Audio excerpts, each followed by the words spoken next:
Hey, in our previous video, we learned about the trig functions. Today, we're going to be applying trig functions to help us solve real-world problems. One thing that trig functions can be used for is indirect measurement. So indirect measurement is when we use similar figures and or trigonometry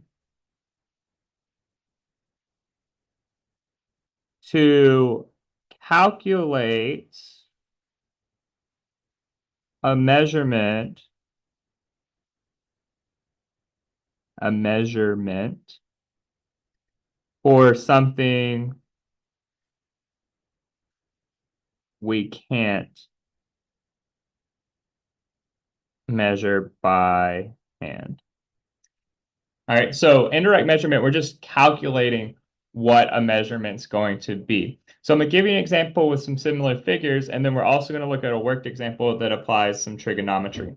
All right, so for my example with similar figures, I am 6 feet tall. Okay, so I'm 6 feet tall. And let's say the sun is shining at an angle, some angle that we don't know. But I look at my shadow, and my shadow cast is 10 feet. These are both things that I can measure by hand. If I had a tape measure, I can measure my height as 6 feet. I can measure the length of my shadow as 10 feet. No problem there. All right. Let's say that there's this tree. I'm not a very good artist, but And let's say we don't know what the height of this tree is, but we really want to know what the height of this tree is. Okay? The sun is shining on both me and the tree at the same angle, and it casts a shadow on a field, and I can use a tape measure to measure that shadow, right? Let's say I measure that shadow at 30 feet. Well, these are both similar right triangles because the sun is shining at us at the same angle. We have two right triangles here. If this angle is the same,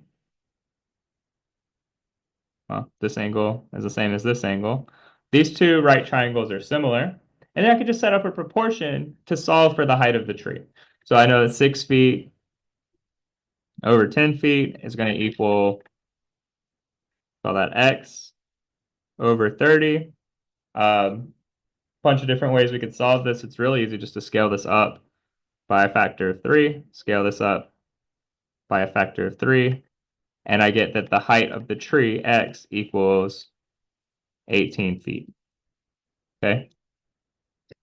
So I measured that tree I can't climb up to the top of the tree and then drop a tape measure. I mean, maybe I could, but it could be pretty dangerous. But we just use math to calculate the height of that tree. All right. One thing that we'll see in a lot of these problems, wherever we're trying to use trig to find indirect measurements, is we'll see angle of elevation or angle of depression. So angle of elevation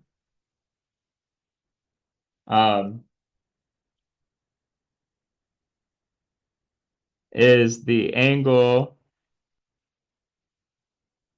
the hypotenuse rises from the base of a right triangle, and angle of depression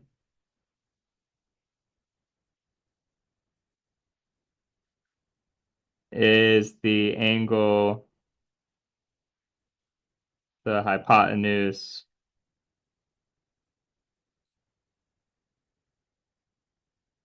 falls from the height of a triangle. All right. And we'll look at an example here. I'm sure there's a better mathematical lingo that we could use for angle of elevation, angle of depression, but it's just how I think about it is if I have this right triangle,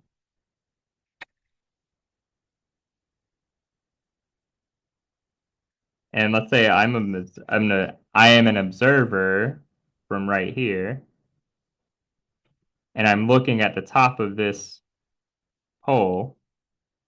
The angle from my eyesight to the top of the pole is the angle of, I'll call this the angle of elevation. All right, so this is an angle, oh, angle of elevation. All right. Now, if I was an observer from this pole,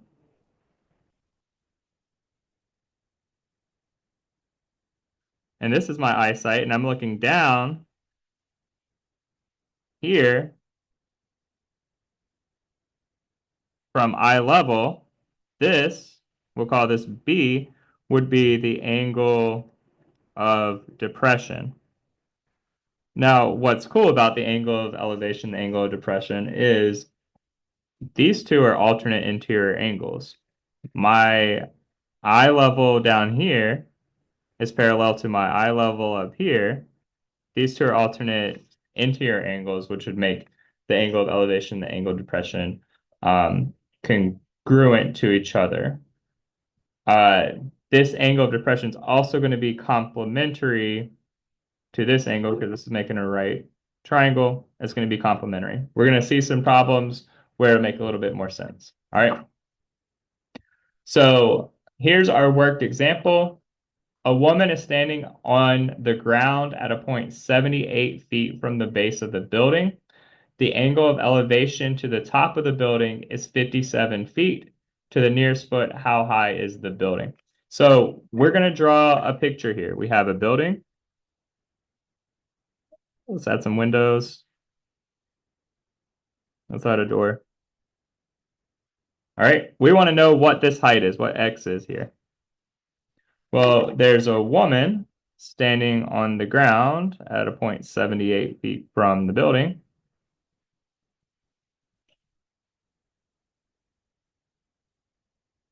Give her some long hair. She's here.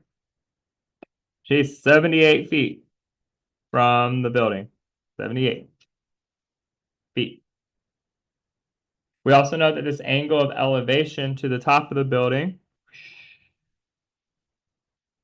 is 57 degrees.